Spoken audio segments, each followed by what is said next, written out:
What we have today for you folks is really a morning after analysis of what happened with the Biden interview on ABC News last night.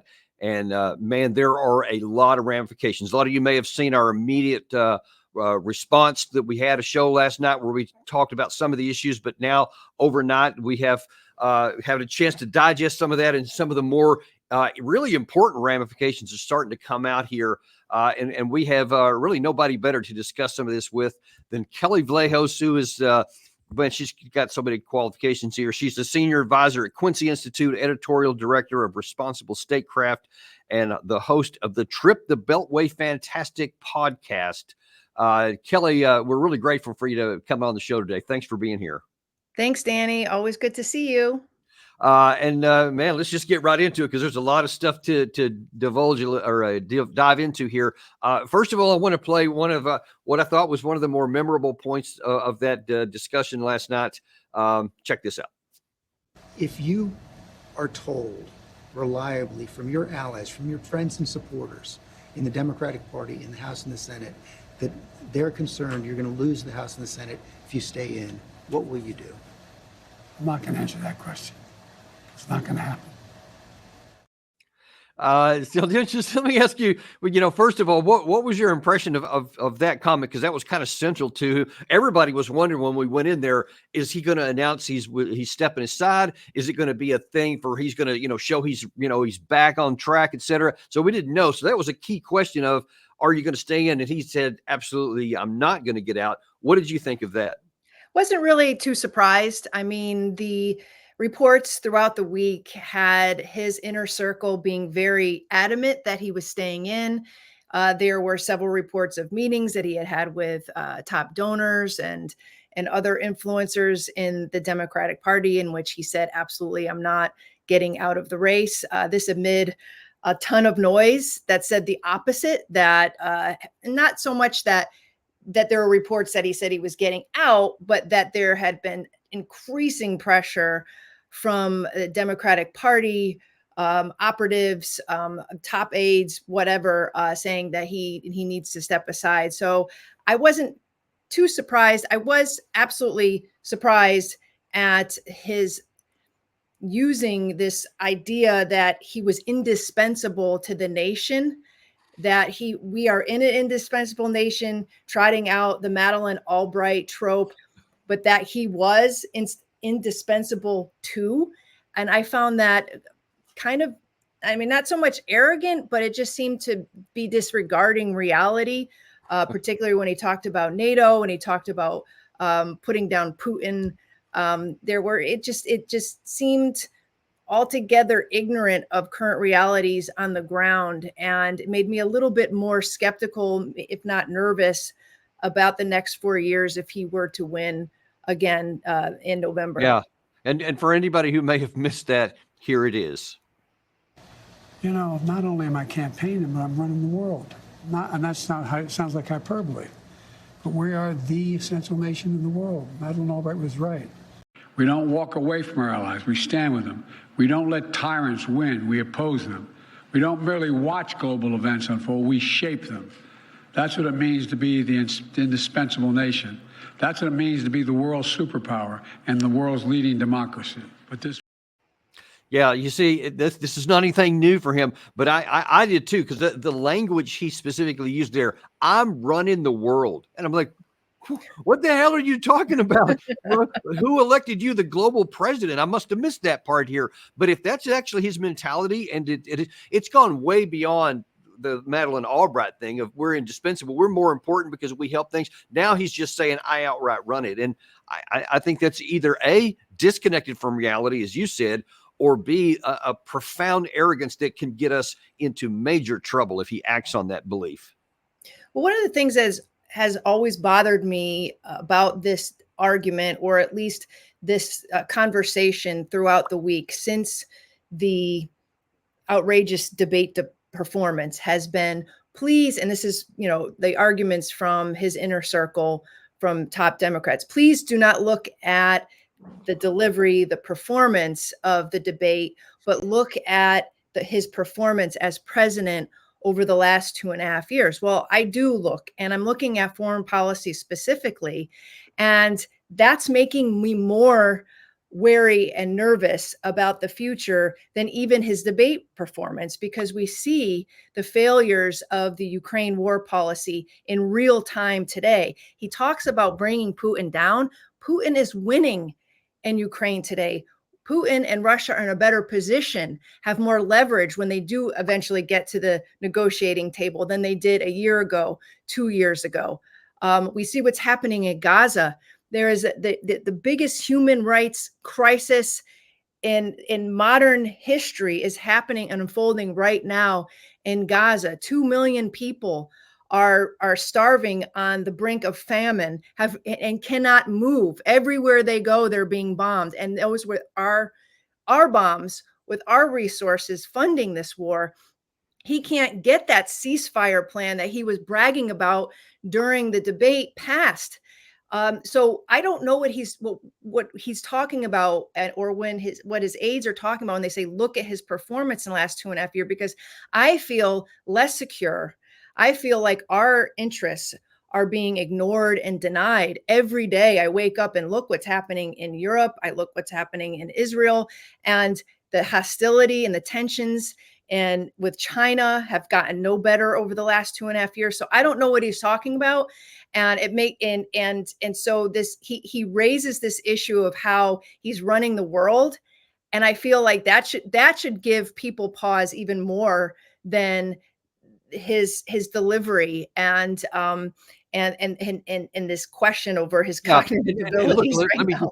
let me just kind of pile on to what you just said there. There's not a thing you said that I disagree with there, but let's go that prior to his taking office and prior to all these issues or decisions and actions he's been taking on all the policy issues you just described, Russia and China today are closer than they have ever been, and that's only going to get stronger to our detriment. He now has an actual military alliance with North Korea. He has something close to a military alliance, and certainly with physical weapon production and ammunition from Iran. He's making more economic deals with Vietnam and several other nations. All of those things are a result of what he's trying to do by, quote, running the world. And he is making the world stronger and more antagonistic against us. That's the adversaries. Then you take on heading into just days from now, the supposed to be celebration of the 75th anniversary of NATO. You have two NATO members, Orban of Hungary and Fico of Slovakia, who were saying, hey, we need to be talking about peace to Vladimir Putin. We're stupid for not talking to Putin. So you're seeing a dividing of NATO. So everywhere you want to look, friends or adversaries alike, we're getting weaker with this kind of leadership. And that is the more important issue. You're absolutely right, Danny. And he also brought up this idea that he has conjured or is shepherding this Middle East agreement, this Middle East peace. And he's referring, of course, to the Abraham Accords and the outreach to Saudi Arabia, trying to get Saudi Arabia to normalize relations with Israel. And in the course of that, as we know, as all the reporting has indicated, that he's willing to give Saudi Arabia access to nuclear power. It's supposed to be civilian power, but access to nuclear power nonetheless, as well as a security pact by the United States, meaning he's willing to offer Saudi Arabia U.S. defense via our men and women if they are attacked.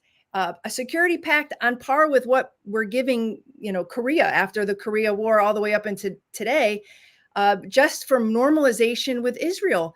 And he's bragging about this. And in my heart of hearts, I don't believe the American people want to give Saudi Arabia not only a defense pact, but nuclear power, which could lead to all sorts of proliferation issues in the Middle East. But yet he boasts about this, even though this whole Abraham Accords normalization was put into motion by this Trump administration, and B, no one in their right minds thinks it's going to lead to any Middle East peace. It just seems like a way for the United States to get more entrenched militarily in the Middle East and push China and Russia at bay, who have been sort of making inroads into that region. So I feel like the things that he was bragging about last night, what he's done, quote unquote, are things that we just need to be very skeptical of, and are other reminders that he hasn't been a good steward of U.S. power or Yeah. U.S. strength in the world in the last 2.5 years. Yeah, I mean, that's the most weighty things that we can get into. But then when you add on top of that, these clear cognitive declines, and you have a witch's brew of potential trouble. Now, I want to jump back to one other things that was said in the speech or in the interview last night, where Stephanopoulos was asking him, would you step aside if your friends started telling you that? Gary, we have that video, right?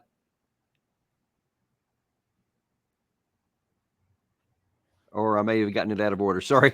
Okay. Well, I'll tell you what. Let's go to something different. So Stephanopoulos at one point said, "Hey, if your friends and close colleagues ask you to step down, would you?"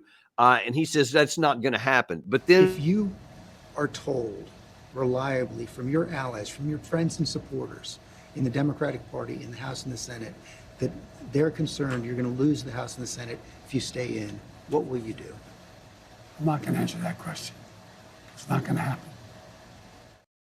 So it's just not going to happen. Well, as it turns out, earlier that same day in the Washington Post, there was a headline that said that, Gary, if you could toss that one up there, that Senator Mark Warner works to gather Senate Democrats to ask Biden to exit the race. And part of that, part of that article said there is, as chair of the Senate Intelligence Committee, Warner is viewed as a serious voice privately advocating for the president to step aside. And he says that there's a growing consensus among state Senate Democrats that the situation with the Biden at the top of the ticket is simply untenable, and that senators are trying to determine the best way to relay that message to an insulated president. Some senators don't think Biden has the people around him who are giving him an accurate picture of the fallout. Now, that was actually reinforced after the debate when George Stephanopoulos was talking about his interview, when he said this on ABC News. The president is talking to a lot of people, but he appears to be listening to a very tight circle. A very tight circle, and administration officials I have spoken to said that very tight inner circle is telling them he can win, that he needs to keep going. This, of course, includes his wife, Jill, who they said is lashing out at those who want him to get out of the race. Lashing out, man. What do you have any of your contacts in here in Washington, D.C., that give you any insight into, that dynamic between Warner and those who are apparently on the outside of the circle, and then this small coterie of people on the inside who are insulating President Biden? How is that dynamic playing out, and how does that portend anything good for the Democratic Party in this election? I don't have any, unlike lots of other journalists in Washington, I can't brag or boast of having Democratic operatives blowing up my phone and telling me inside things about what's happening in the White House today. So I'm reading the same things that you are, Danny. One of the pieces that struck me as quite insightful late last week, I think it was in Axios, talked about this inner circle, and this inner circle being Joe Biden, Ted Kaufman, who is 83 years old and has been a longtime aide of Joe Biden, Hunter Biden, and I don't even know if Hunter Biden was in this. It was Biden's younger sister, who is a couple years younger than him. Those four are the sort of the nucleus of the Biden administration or political team. And between those four, these four decided when Biden was going to run for re-election, and they're deciding whether or not he's going to step down. And they have been pretty adamant that he won't. But I think the American people are looking at this and they're saying, this is not a monarchy. This is a democracy. And it's not cool that the only people that he's really listening to are his family members and one friend from like 50 years who's older than he is, and not the advice of the party that he's ahead of and the American people.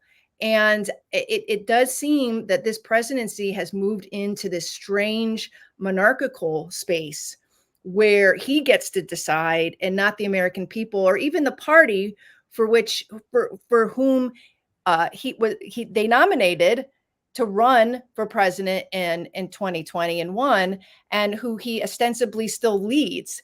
And so I feel like there needs to be some reckoning as to what the presidency of the United States is, and how these issues of whether someone runs or not, or listens to his party, or listens to his top leadership, and whether or not that is his decision or should be somebody else's decision, like the American people. And I feel like that conversation's not happening enough. And I think that, we're definitely going to get to that point here. And one of the things Biden himself has been hammering over the last couple of days is a statement that, hey, the people voted for me, the Democratic people. I won the election and the nomination fair and square. And then so they're the ones that decide, and I'm going to go, ergo democracy. Yeah.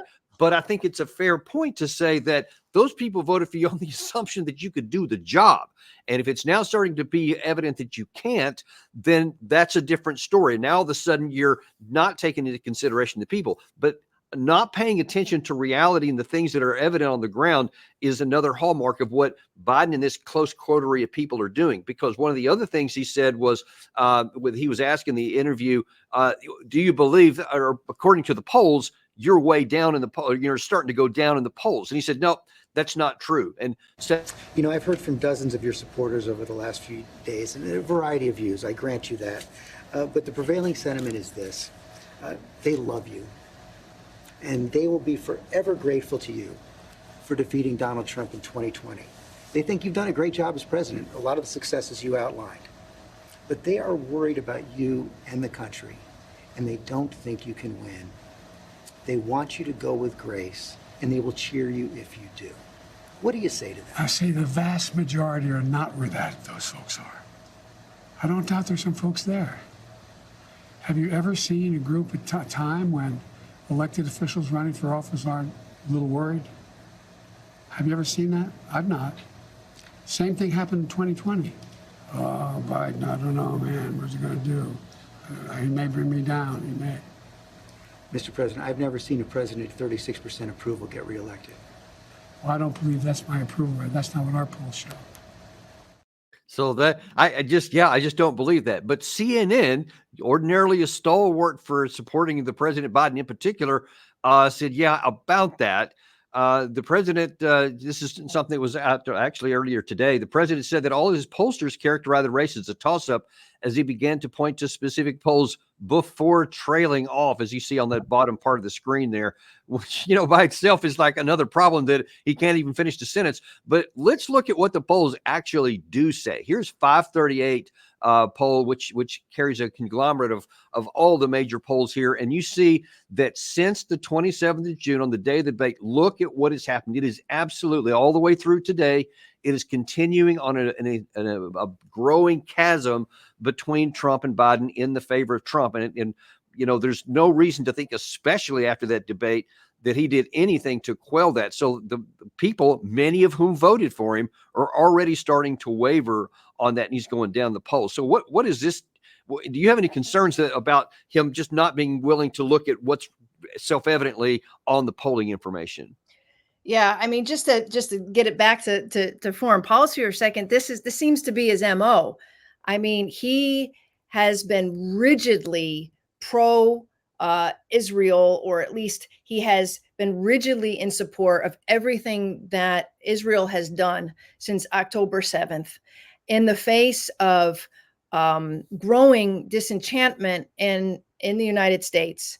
He's dismissed the protests as being sort of an anomaly or a marginal phenomenon. He's dismissed the fact that there are voters in the Democratic Party who are hitting non-committed or writing in non-committed during the primary season. He has disregarded all of the concerns about the human rights violations within his own administration. He has people who are resigning daily over the fact that we are not even keeping to our own laws, in which we say that we cannot give weapons to units and countries that are abusing our weapons and causing human rights violations. and keeping food and medicine from civilians. He's disregarding that. So I feel like he's been in a denialism mode for a long time. I find it more concerning on the foreign policy front because these are like millions of lives at stake. What's going on in Ukraine? I mean, the fact that they don't have enough men to fight anymore and that they're pulling guys out of streets and throwing them into vans because they're so desperate. While we sit here fat, dumb, and happy and just sending billions of dollars over and more weapons to make them to continue that fight, even though every expert worth his salt has said that this thing can't be won militarily on the battlefield. Like he denies that too. So this is about par for Biden. I'm not saying that it's not distressing what he's saying about his electoral possibilities, but I just find that I'm not too surprised. What I thought was telling was the way he just dismisses out of hand when George Stephanopoulos asked him, like, should you leave the race? What do you believe of these concerns? And he just says, not true, staying in. And that kind of reflects somebody who doesn't have a good grasp of an argument as to why he should stay in. He's just kind of like just sort of like this reactionary, like a teenager would if you told them, like, hey, we heard that you stole that car. Not true. Not true. You know, Okay. I'm not saying he's a teenager. I'm just saying Right. that No, definitely he not. doesn't seem to have a good grasp of, or he doesn't have the ability to make a passionate argument as to why he should stay in. Okay, and so let's throw one more into that, also from the debate, where he said he actually is the one that stopped Putin. George, I'm the guy that put NATO together, the future. No one thought I could expand it. I'm the guy that shoved Putin down. No one thought could happen. Okay, nobody said you could expand NATO. In fact, that's what it's been doing since 1997. So not sure what he's talking about there, but definitely don't know what he's talking about that I shut down Putin. As you articulated just moments ago, Putin is stronger than he was. He's growing stronger by the month. So I don't know what he's talking about.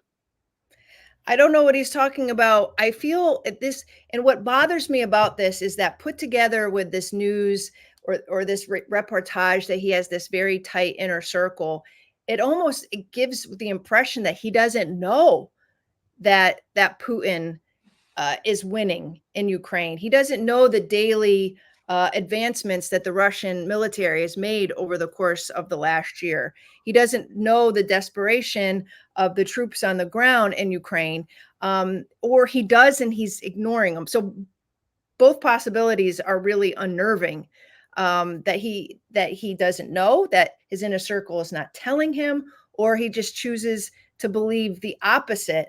But it does kind of rankle one when he talks about how nobody thought I could expand NATO, but I did. What does that even mean? I mean, he personally did not expand NATO to Finland and Sweden, although we know that the United States pretty much is in control of NATO. But is that indicative that it's going to expand further? Is he saying the quiet part out loud? This whole idea that Ukraine is that might even a be good folded in idea at to some point? expand NATO? We can go there too, but Yeah, and he, what will be interesting, Danny, is that he's slated to speak at this NATO anniversary summit this week in Washington, and all eyes of the world are literally going to be on him because the reports this week in the major newspapers have all been that international leaders are concerned. They're now thinking of what a future Trump administration is going to look like.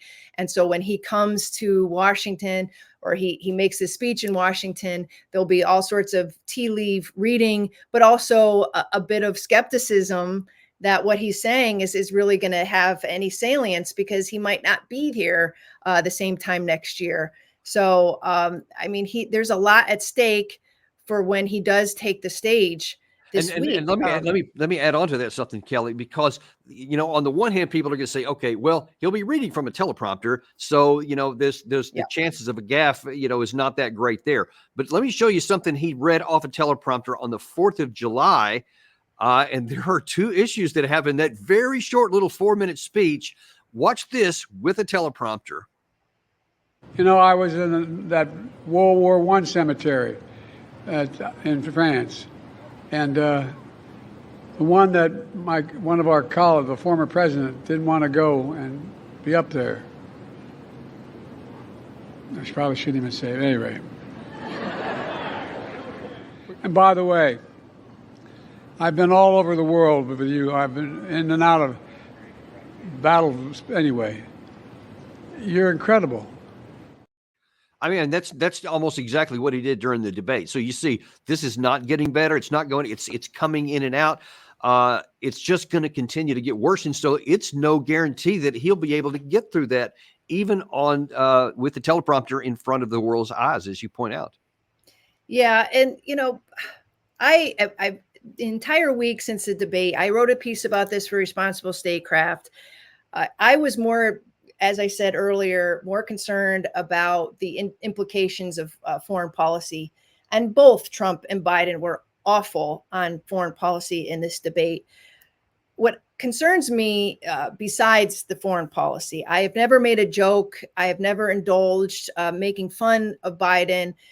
I am more concerned about his dignity. I mean, we all, most of us believe that people should grow old and exit the stage with human dignity. And I'm appalled that if Jill Biden is lashing out at others without seeing what's happening and what everybody can see happening on the stage, I wonder if he's being given the right advice by this close coterie of family, and why they wouldn't want to see him leave and exit the stage with that human dignity. Because right now, every time he seems to be behind a microphone or on camera, it's cementing the idea that he's old and he's feeble, and it's not fair. Honestly, I have no laugh in me. I have no desire to make fun of him at all. Well, Kelley, I know you're going to have to run here in a minute. Before we let you go, I want you to weigh in on what may be one of the more disturbing issues of it. You've touched on it a little bit here, but Maureen Dowd in the New York Times said what a lot of people are thinking. She said out loud, or wrote down anyway. Gary, if you can pull that up there. She wrote Joe Biden's blind spot. But inside this article, she wrote that now Biden has lost some of his moral high ground because he hid the evidence of cognitive deterioration. Trump is the master con man, but Biden is giving him a run for his money. He, his wife, his vice president, and his longtime aides worked hard to conjure a mirage where everything is fine from Biden world. And then there toward the end, we don't know who is running the country. We only know who shouldn't be, the president and the former president. So you see right there, they're asking a question that's kind of implied in what you just said there. Who's actually running the play? Who's writing these teleprompters? Speeches? Does he know what's going on outside? And that's a valid question. Yeah, it's a valid question. As others would say, this has been going on for a long time. So it didn't start with a debate. People have been drawing attention to his performances, his gaffes, the apparent feebleness on the campaign trail, everything from the way he walks and some of the not that's the stuttering. It's just sort of like the gaping mouth and not being able to finish the sentence. This has been going on for a long time, and conservatives on social media have been seizing upon these moments, and they've been making them viral throughout the last year or so. And the liberal media has quickly retorted that they're cheap fakes, and it's just a political hyperbole coming from the right and whatnot, the whole score. But unfortunately, there is a trail that goes back, and it could even go all the way back to the 2020 election, where people were questioning, his campaigning from the basement and using COVID as a way to sort of mask the fact that he couldn't do the rigorous campaign schedule. So, yeah, there are plenty of people who are saying, yeah, well, Biden is to blame as much as anyone else, because he knew his age and some of his frailties at the time, and he insisted on running because he wanted to be president so badly.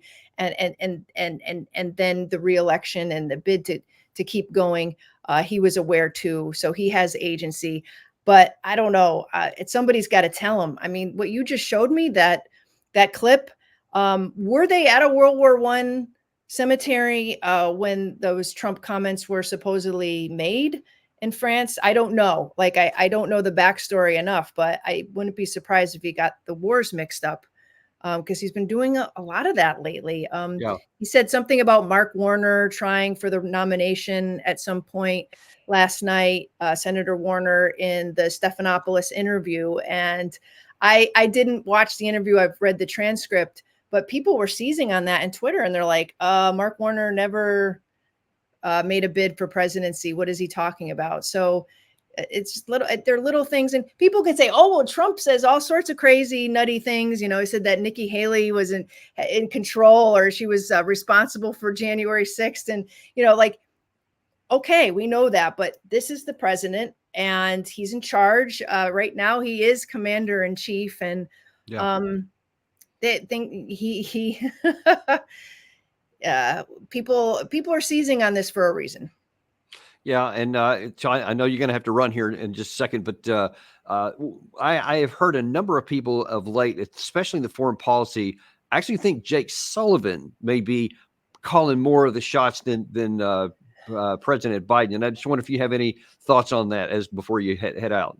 Yeah, I mean, I have not had any confidence in any of the national security team in the Biden administration since day one. This whole idea that the adults were coming back into the room, that they were going to restore United States leadership throughout the world has been, you want to talk about a mirage. They attempted and failed to create a mirage that they were the adults in the room, that they were serious diplomats, that, like, there was this establishment that was ready to take charge and restore some mythology that the United States was this global leader, and they failed from like the gate out.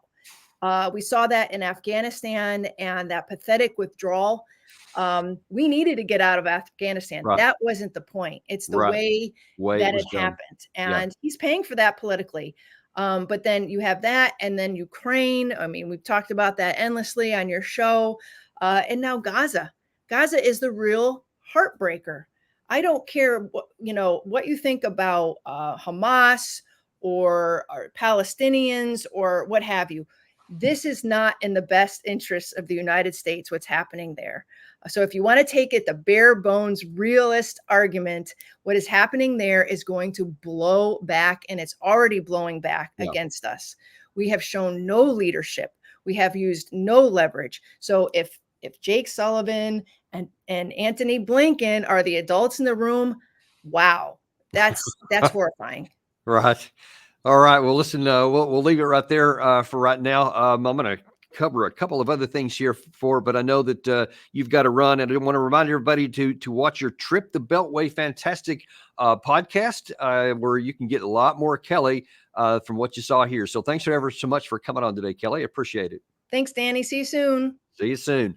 And a couple of other things I want to talk about here before we let you go today, because there's some important things that go along with this. A lot of people have been wondering, what's the Trump team doing with this? What is their play on this? Are they going to try to highlight some of this? And I actually spoke this morning with one of the senior advisors on the Trump campaign, and they said that his philosophy right now is to kind of just like say, let's let this ride itself out. Let's let Joe Biden write his own ticket here because he doesn't need any help. And if he keeps going the way he's going to, he'll take care of it. So you probably won't see Trump say too much about the debate or about the cognitive decline of Biden here. I think you'll probably see him turn more towards Kamala Harris. Because that's what seems to be the case so far. Apparently, he has some new nickname for her. I haven't seen what it is, but apparently he's trying out some things here because it's starting to look like he thinks that's who he may end up facing. And that's actually one of the other questions is if Biden is withdrawn here, if he ever does, whether it's, kicking and screaming or if he finally comes to the realization that it's time to move on, the question is going to be who is going to be next in line. So the most likely candidate is going to be Kamala Harris for a number of reasons. Now, she had, especially the first year of the administration, the absolute worst approval ratings of any vice president in modern history, which is pretty remarkable, especially coming in the first year when usually you start off on a high and then whittle down over time. But there's also issue of fundraising and where the money can be used within American law. So if the Biden-Harris team turns into the Harris team, the money that's been raised up to this point, and I forget what the number is, but it's in the hundreds, probably hundreds of millions. It's quite a large stash so far. All that can be used for her. But if she is replaced also, if they bring another person in like Gavin Newsom, Gretchen Whitmer, several other people who have been talked about, that money can't go to them. And then they would be starting scratch. They would also be starting scratch from the name recognition nationally. And certainly a lot of people know who Gavin Newsom is name-wise, but that also comes with a double-edged sword because there are also many people are aware of the disastrous situation going on in California, especially with their financial situation being turned upside down, going from a budget surplus to a budget deficit. All kinds of other social issues seem to be just disintegrating in California. So that's probably not a good bet. Gretchen Whitmer, hardly anybody knows who she is outside of her state. So it just doesn't seem reasonable that either of those two would go. And I don't know if there's really anybody else plausible. So the most likely candidate, the one that has the least amount of negatives, would be Kamala Harris. And I'm sure that I remember it was just 6 months ago that I saw a clip. I'm not sure when the clip itself was, where she was being interviewed and the person said, "Hey, so just curious about, do you think if it came to it that you would be able to be president of the United States?" He literally didn't get the question all the way out of his mouth. And she said, "Yes, absolutely." So she has some interest in the job. And so we'll see how that's going to work out. But the question really that we don't know the answer to, who would be her running mate? And that is a wide open situation.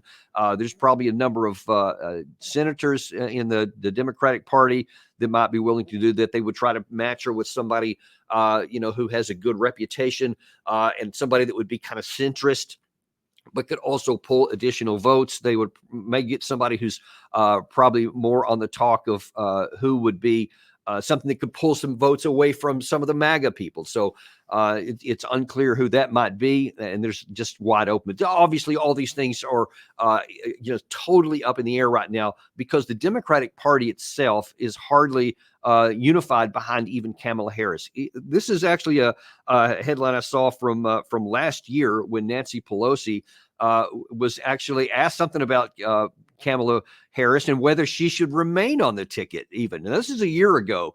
And they asked Pelosi, well, what do you think about Harris? And she said, well, that's not for me to decide. So it's whatever he thinks. So she had a chance to endorse her to say, yeah, she's good, or that somebody else should be the case. And she refused. So that's a year ago. So that tells you what she really thinks about it. We'll see if she says anything here in the near term. But there's another issue, an additional issue for the Democrats that they've got to worry about. Aside from whatever Biden wants or doesn't want, it's what happens down ballot. And that's more important than you may think, and something that many of the Democrats are paying a great deal of attention to.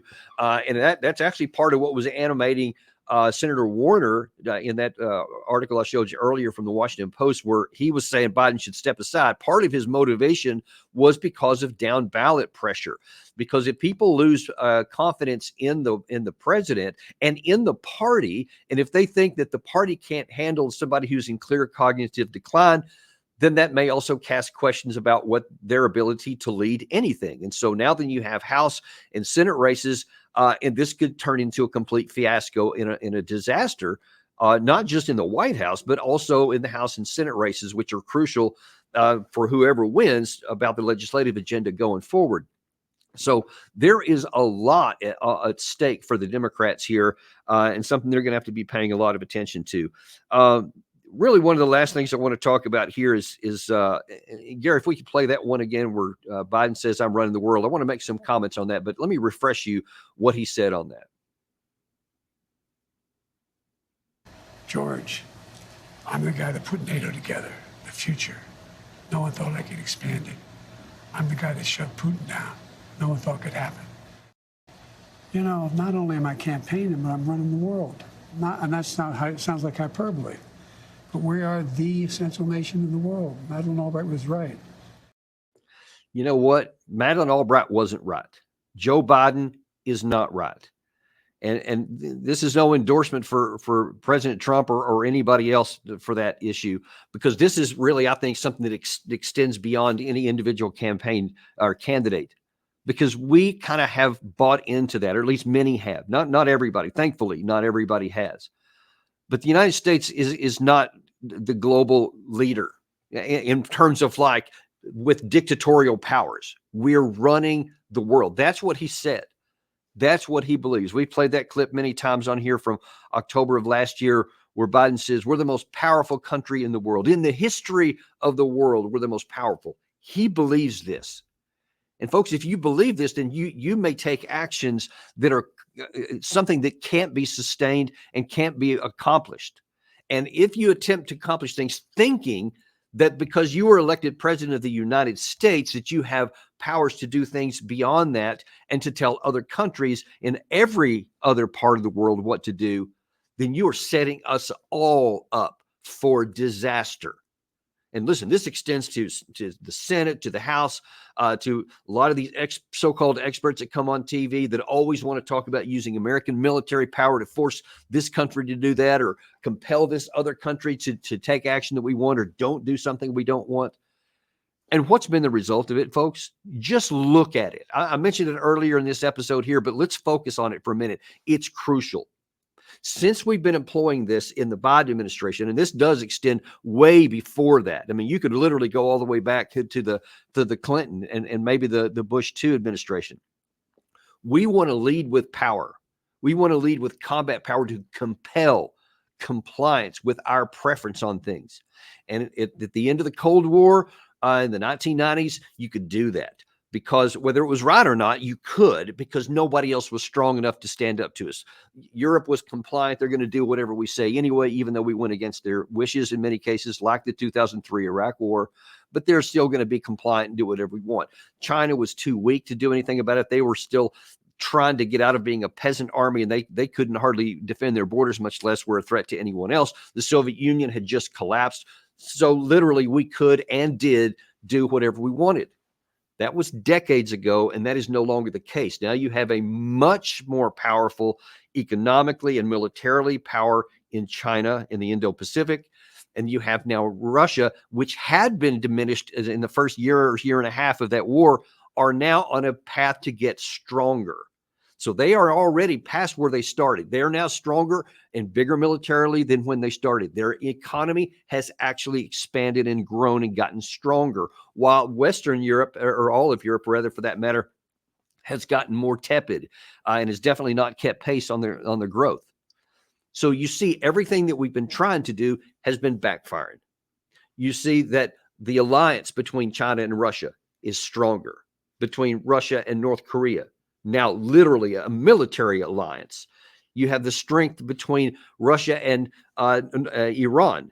So they're now providing weapons, all of these things. And there's many other countries that they're doing this as well. You have the global South that's getting upset about what's been going on.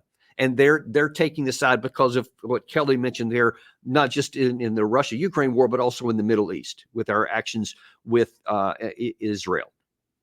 So they're starting to have less and less interest in the United States. You have the BRICS, the Economic Forum. They're going to have another summit in October in which they could grow even larger by a considerable number. So there is a movement to try to the de-dollarization. All of these things keep going because of our belief, our stated belief that we are leading the world, that we are running the world. And all we're doing is running ourselves into the ground. That is the reality. That is the truth. Whether anybody in the Democratic Party or anybody that's running anything in America wants to believe it, that is the graphic depicted truth. The longer we go to ignore these patent self-evident truths, the more trouble we're going to get ourselves into. Up to this point, it can just be embarrassing, and we can reverse some of these things. But taken far enough and continued on, we could find ourselves sucked into a war in the Indo-Pacific with China over Taiwan. We could find ourselves in a conflict even with Russia if things go south. if we keep pushing bad positions right there. We're about to have this NATO summit where you're going to see us just, celebrate to the world this powerful organization, et cetera, oblivious to all these things I'm talking about right there.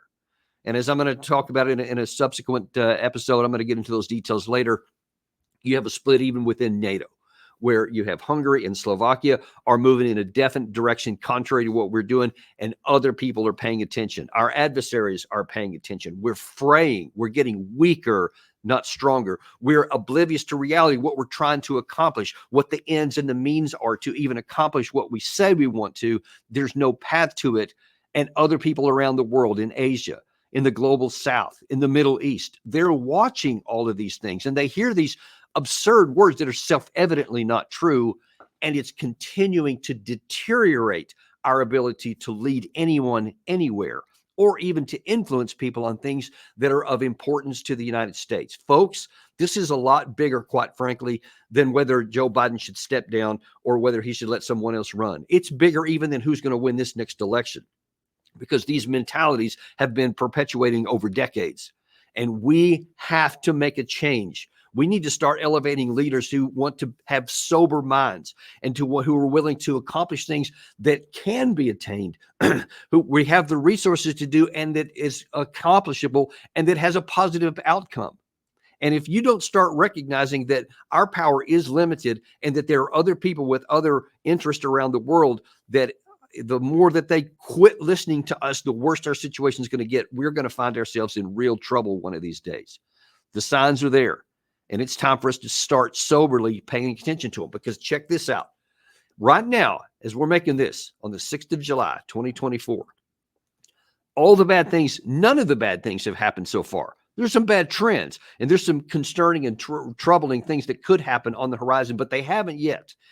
If we were to start to make a change, and I know it's hard to move that, the Queen Mary, so to speak, in a big ship. You can't just turn the wheel and have that thing pivot. You're going to have to start going slowly. But if we can start moving that ship now and start getting more quality leaders in positions of authority, to where we can start taking actions that move things in a direction that are useful and helpful, then we can still avoid some of these worst outcomes. And in fact, we can have a bright future for ourselves, for our friends, and in the global community writ large. We can get along with China. We can get along with Russia, with North Korea, Iran, Venezuela, all kinds of countries in Africa, in the Middle East. We can get along with a lot of these people, whether we like them or not. We can get along with them and make a world where everyone has a chance to live in stability and peace, at least as much as it's dependent upon us.